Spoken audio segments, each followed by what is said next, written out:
Welcome back. Jubilee Hills లో ఓటమికి కారణం కేటీఆర్ఏనా? కేటీఆర్ తీరుతోనే పార్టీ నష్టపోయిందా? కేటీఆర్ చేసిన ఆ 5 తప్పులు కొంపముంచాయా? కేటీఆర్ ఇంట రచ్చ గెలవలేకపోతున్నారా?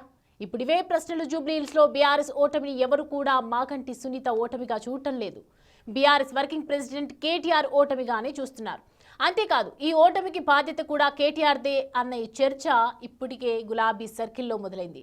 కేటీఆర్ ప్రవర్తించిన తీరే ఇప్పుడు బీఆర్ఎస్ కొంపముంచిందనే చర్చ జరుగుతోంది.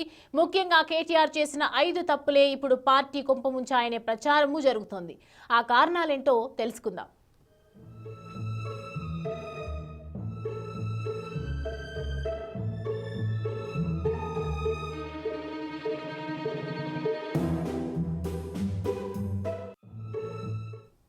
రైట్, ఈ అంశానికి సంబంధించి పూర్తి అనాలిసిస్ అడిగి తెలుసుకుందాం. మా ఇన్పుట్ ఎడిటర్ పవన్ మనకి అందుబాటులో ఉన్నారు. పవన్, చూస్తున్నాము జూబ్లీహిల్స్ ఎన్నికల ఫలితాల తర్వాత ఒక్కసారిగా కేటీఆర్ వైపే అందరూ చూస్తున్నటువంటి పరిస్థితి. ఓటమికి గల కారణం ముఖ్యంగా మెయిన్ పాయింట్ ఆఫ్ వ్యూ చూస్తే ఖచ్చితంగా కేటీఆర్ఏ అని అంటూ ఉన్నారు. దీనికి ఏం రీజన్ అయి ఉంటుందంటారు? వాస్తవానికి జూబ్లీహిల్స్ ఉప ఎన్నిక అంతా తానే కేటీఆర్ వ్యవహరించారు. అటు మాగంట సునీతను అభ్యర్థిగా ప్రకటించడం దగ్గర నుంచి ప్రచారంలో కూడా అంతా తానే పాల్గొన్నారు.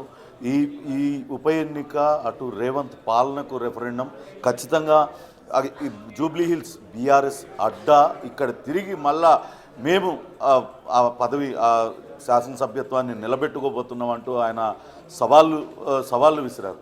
కానీ వాస్తవానికి 2023 ఎన్నికల సందర్భంగా అటు కాంగ్రెస్ పార్టీ అధికారంలోకి వచ్చిన తర్వాతే కేసీఆర్ వ్యవహార శైలిపైన అటు పెద్ద ఎత్తున చర్చ జరిగింది. పార్టీకి నష్టం చేకూరుతుంది. కొన్ని సందర్భాల్లో కేటీఆర్ చేసే వ్యాఖ్యలు కావచ్చు, కేటీఆర్ వ్యవహార శైలి పార్టీకి తీవ్రమైన నష్టం కలిగిస్తుంది. ముఖ్యంగా ఆయన అహంకారపూరిత వ్యాఖ్యలు పార్టీకి తీరని నష్టం చేస్తున్నాయంటూ అటు పార్టీలో సీనియర్లు మదనపడ్డారు. 2023 ఉగాదికి అనుకుంటూ ఉగాది సందర్భంగా అక్కడ పంచాంగ శ్రవణం ఏర్పాటు చేశారు. బీఆర్ఎస్ భవన్లో పంచాంగ శ్రవణం చేస్తున్న అయ్యగారు, పంతులు గారు కూడా ఆ వేదిక మీదే చాలా స్పష్టంగా చెప్పారు, కేటీఆర్ నోరు అదుపులో పెట్టుకుంటే అంతా మంచిగా ఉంటుంది అంటూ ఆయన చురకలు అంటించారు. కానీ అప్పుడు ఆ నవ్వి ఊరుకున్నారు కేటీఆర్. కానీ ఎక్కడ కూడా తన వ్యవహార శైలిని మార్చుకోలేదు. ముఖ్యంగా ఓడిపోయిన తర్వాత అది మరింతగా తన నోటికి ఆయన పదును పెట్టారు. ఆ పరుషమైన పదజాలం వాడటం, ముఖ్యమంత్రి స్థాయి అభ్యర్థిని కూడా, ముఖ్యమంత్రి స్థాయి వ్యక్తిని రేవంత్ రెడ్డిని ఉద్దేశించి వాడు వీడు అని మాట్లాడతాం.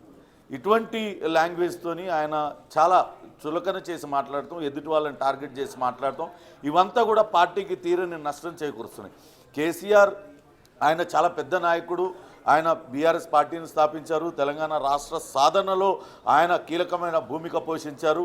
కేసీఆర్ను అనుకరించాలను కేసీఆర్ లాంటి వ్యక్తి ఒక మాట అన్నా కానీ తిరిగి ఆయన దానికి ఒక వెయిట్ ఉంటుంది. కానీ కేటీఆర్ మాత్రం ఎవరిని పడితే వాళ్ళని ఏది పడితే అది అనడం, ఇదంతా కూడా నష్టం చేకూర్చింది. ముఖ్యంగా కేటీఆర్ లాంగ్వేజ్, అది ఆయన చేసిన మొదటి తప్పు. ముఖ్యమంత్రి స్థాయి వ్యక్తిని పట్టుకొని ఏకవచనంతో పిలవడం, వాడు వీడు అంటాం, బుడ్రఖాన్ అంటాం, ఇటువంటివన్నీ కూడా కొంత నష్టం చేకూర్చిందనేది మొదటి పాయింట్. నెంబర్ 2 వచ్చేసి అటు పార్టీలో కావచ్చు, కుటుంబంలో అంతర్గత కలహాలు చాలా ఎక్కువగా జరుగుతున్నాయి.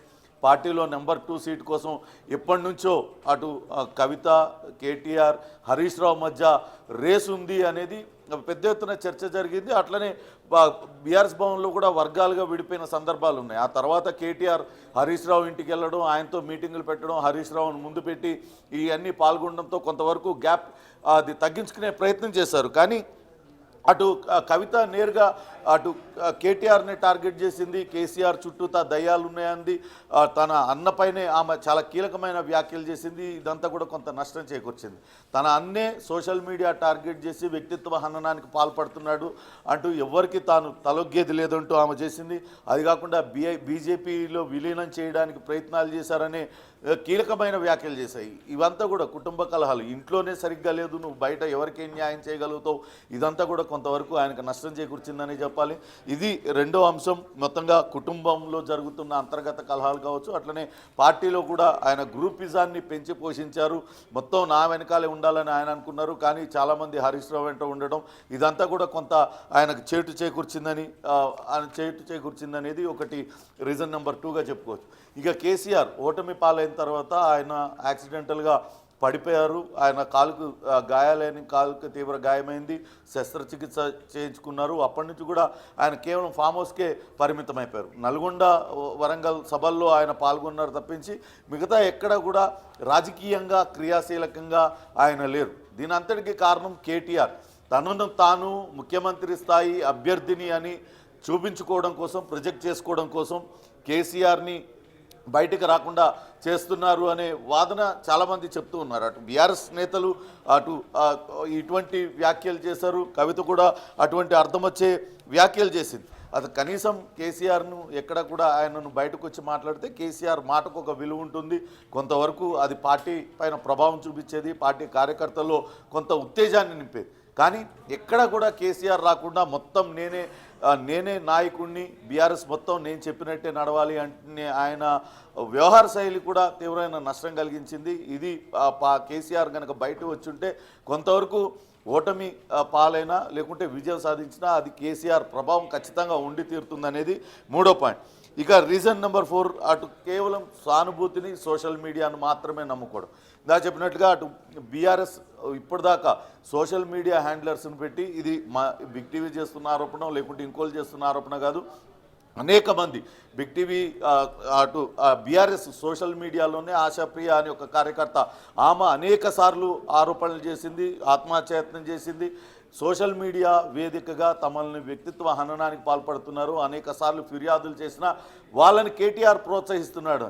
ఇక చాలా సోషల్ మీడియా హ్యాండ్లర్స్ మొత్తం కూడా గుప్పెట్లో పెట్టుకొని ఇష్టం వచ్చినట్టుగా అసత్యాలను ప్రచారం చేస్తూ వాటిల్ని నిజమని నమ్మించే ప్రయత్నం, క్షేత్రస్థాయిలో వాస్తవం తెలుసుకోకుండా అన్ని అసత్యాలను ప్రచారం చేయడం, సోషల్ మీడియాను పైకి లేపి సోషల్ మీడియా వేదికగానే అన్ని కార్యక్రమాలు చేయడం, ఇదంతా కూడా కొంతవరకు నష్టం చేకూరుస్తుంది. మనం క్షేత్రస్థాయిలో నిజాలు తెలుసుకోకుండా ఇలాంటి అసత్య ఆరోపణలు చేయడం వల్ల పార్టీ క్రెడిబిలిటీ పోతుంది, అట్లనే నాయకుల క్రెడిబిలిటీ పోతుంది. దీని విషయంలో కొంత సంయమనం పాటించాలంటూ పార్టీలో చర్చ జరిగినా కూడా ఎక్కడ కూడా పట్టించుకోలేదు. ఎక్కడో విదేశాల్లో పెట్టి ఇటువంటి సోషల్ మీడియా హ్యాండ్లర్స్తో విదేశాల నుంచి అందరి వ్యక్తిత్వాలని హననం చేసే విధంగా రాతలు రాయిస్తున్నారు. అందులో ముఖ్యంగా అటు ముఖ్యమంత్రి రేవంత్ రెడ్డి కావచ్చు, మంత్రివర్గంలో ఉన్న వాళ్ళు కావచ్చు, ఇతర పార్టీల నేతలతో పాటు సొంత పార్టీ నేతలను కూడా టార్గెట్ చేశారనే విమర్శ కేటీఆర్ ఎదుర్కొన్నారు. స్వయంగా ఆయన చెల్లి కవిత కూడా ఇదే విషయాన్ని ఎక్కడెక్కడో సోషల్ మీడియా హ్యాండ్లర్స్ని పెట్టి ఏమేమి రాపిస్తారో అంటూ నాకు తెలుసు అంటూ ఆమె నేరుగా కేటీఆర్నే టార్గెట్ చేశాను. ఇది కూడా ఒక కారణంగా, ఓటమికి కారణంగా చెప్తున్నారు. ఇంకొకటి ప్రత్యర్థుల్ని వ్యక్తిగతంగా టార్గెట్ చేయడం, వాళ్ళని వేధింపులకి గురి చేయడం. టీపీసీసీ అధ్యక్షుడిగా ఉన్నప్పుడు ఆయన జన్వాడ ఫామ్ హౌస్ పైన డ్రోన్ ఎగరవేశాడనే కారణంతో అటు ఇప్పుడు ప్రస్తుత ముఖ్యమంత్రి రేవంత్ రెడ్డిని ఆయన పైన పగబట్టి ఆయనను జైల్లో పెట్టించి రకరకాలుగా చేశారు. కానీ ఎక్కడ కూడా ముఖ్యమంత్రి రేవంత్ రెడ్డి ఎవ్వరి మీద కూడా వ్యక్తిగతంగా ఇంతవరకు టార్గెట్ చేయలేదు. కేవలం కొన్ని అవినీతి ఆరోపణలపైన వాటిపైన విచారణలకు ఆదేశించారు, వాటిల్లో కేసులు పెట్టారు, విచారణ జరుగుతుంది. అరెస్టు చేసే అవకాశం ఉన్నప్పటికీ కూడా ఎక్కడా చేయలేదు. ఆ విషయాన్ని చాలా స్పష్టంగా చెప్పారు. ఎక్కడ కూడా తాను కక్షపూరిత రాజకీయాలు చేయను అనే విషయాన్ని రేవంత్ రెడ్డి చెప్పారు. కానీ దానికి భిన్నంగా కేటీఆర్ వ్యవహార శైలి ఖచ్చితంగా వ్యక్తుల్ని టార్గెట్ చేసి వాళ్ళని వేధింపులకి గురి చేయడం, వాళ్ళపైన తన ప్రతాపాన్ని అంతా చూడడం, ఇది కూడా తీవ్ర నష్టాన్ని చేకూర్చింది. మొత్తం మీద అటు పార్టీ ఓటమి పాలైన తర్వాత పార్టీ బలోపేతం పైన దృష్టి పెట్టకుండా ఇప్పటికీ కూడా తన వ్యక్తిగత అజెండాను అమలు చేస్తూ తాను మాత్రమే నాయకుడిగా ప్రొజెక్ట్ అవ్వాలంటూ ఆయన చేస్తున్న ప్రయత్నాలన్నీ కూడా బెడిసి కొడుతూ ఉన్నాయి. వాటి వల్లనే పార్టీకి తీరని నష్టం జరుగుతుంది. ఇప్పటికే మనం చూసుకున్నట్లయితే లోక్సభ ఎన్నికలు, అటు శాసనసభ ఎన్నికలు జరిగిన 6 నెలల్లోనే లోక్సభ ఎన్నికలు జరిగాయి. ఆ లోక్సభ ఎన్నికల్లో ఒక్క సీట్లో కూడా అటు బీఆర్ఎస్ గెలవలేకపోయింది. అప్పుడు కూడా విస్తృతంగా ప్రచారం చేశారు, ఇంకేముంది గెలిచిపోతున్నామంటూ చేశారు. కానీ వాస్తవానికి చూస్తే బీజేపీకి మొత్తం బీఆర్ఎస్ ఓట్లన్నీ కూడా బదిలీ అయిపోయినాయి అనే వాస్తవం తెలిసింది. మరొకటి అటు బీజేపీలో విలీన ప్రతిపాదన తెచ్చారు అంటూ కవిత ఆరోపణలు కూడా చేసింది. అంటే దీని వెనకాల కూడా అన్ని వేళ్ళు కేటీఆర్ వైపే చూపించాయి. దాంతో కొంతవరకు అటు కార్యకర్తల్లో పూర్తిగా నమ్మకం సడలిపోయింది, కార్యకర్తల్లో కొంత అంతర్మదనం మొదలైంది. వాళ్ళంతా కూడా కొంత నిరాశకు గురైన పరిస్థితి కనపడుతుంది. ఆ తర్వాత అటు కంటోన్మెంట్లో బైపోల్లో అక్కడ లాస్యనందిత యాక్సిడెంట్లో ఆమె ఎమ్మెల్యేగా ఎన్నికైన కొద్ది రోజులకే ఆమె యాక్సిడెంట్లో మృత్యువాత పడ్డారు. ఆ స్థానంలో బైపోల్ అయితే అక్కడ కూడా అక్కడ ఓటమి పాలవడం, దానిపైన కూడా ఆయన ఎటువంటి చర్యలు తీసుకోలేదు. పార్టీలో ఎందుకు ఇలా జరిగింది, పార్టీని క్షేత్రస్థాయి నుంచి పునర్నిర్మాణం చేద్దామనే ఆలోచన కూడా ఆయనకు రాలేదు. కేసీఆర్ మాత్రం ఒకసారి ప్రకటన చేశారు. హరీష్ రావుకు బాధ్యతలు అప్పచెప్పి పార్టీ కొన్ని కమిటీలు వేయాలంటూ ఆయన చెప్పారు. కానీ అది కార్యరూపం దాల్చకుండా దాన్ని అడ్డుకున్నది కూడా కేటీఆరే. ఒకవేళ హరీష్ రావు కనుక అందుకు అనుమతిస్తే ఆయన ఆధ్వర్యంలో కనుక నిర్మాణం జరిగితే హరీష్ రావు మరింత బలమవుతాడు, పార్టీలో బలపడిపోతాడు అనే ఉద్దేశంతో కేటీఆరే అడ్డుకున్నాడు అనేది వాళ్ళ పార్టీలో జరిగిన చర్చగా ఉంది. ఇవన్నీ కూడా జూబ్లీహిల్స్ బైపోల్ ఓటమి, ఇప్పుడు జూబ్లీహిల్స్ బైపోల్ ఓటమి అన్నీ తానే వివరించిన ఓడిపోయారు. ఆయన కేవలం సోషల్ మీడియాను, ప్రచార ఆర్భాటాలను నమ్ముకొని క్షేత్రస్థాయిలో వాస్తవాలను మర్చిపోయారు. ప్రజలకు వాస్తవాలను వివరించడం కూడా ఆయన మర్చిపోయారు. కాబట్టి ఈ 5 రీజన్లు, కేసీఆర్ నోటి దురుసు, ఆయన మాట్లాడే భాష, అది నంబర్ 1గా చెప్పాలి. అట్లనే కుటుంబ విలువలు, సొంత చెల్లె ఆయన పైన ఆరోపణలు చేస్తుంది, తన వ్యక్తిత్వ హననానికి తన సొంత అన్నే పాల్పడుతున్నాడనే అనేక ఆరోపణలు చేసింది. ఇందాక ఆమె ఒక ట్వీట్ పెట్టింది, అది కూడా సంచలనంగా మారింది. కర్మ రిటర్న్స్ అంటూ ఆమె పెట్టింది. అది ఎవరిని ఉద్దేశించి పెట్టింది అనేది అది చాలా స్పష్టంగా అర్థమవుతుంది. నువ్వు చేసింది నీకే వస్తుందంటూ ఆమె నేరుగా కేటీఆర్ను ఉద్దేశించే పెట్టింది అనేది అది వస్తుంది. అది రెండవది. ముఖ్యంగా మూడవది, కేసీఆర్ను ఫామ్ హౌస్కే పరిమితం చేయడం. ఆయన ఎక్కడ కూడా ఎప్పటికైనా కేసీఆరే మా నాయకుడు, వచ్చే ఎన్నికల్లో ముఖ్యమంత్రి అభ్యర్థి కేసీఆర్ అని చెప్తూ ఉన్నారు. కానీ ఆయనను కేవలం మాట వరకే ఉంటుంది, ఎక్కడ పార్టీ కార్యక్రమాల్లో క్రియాశీలకంగా పాల్గొనే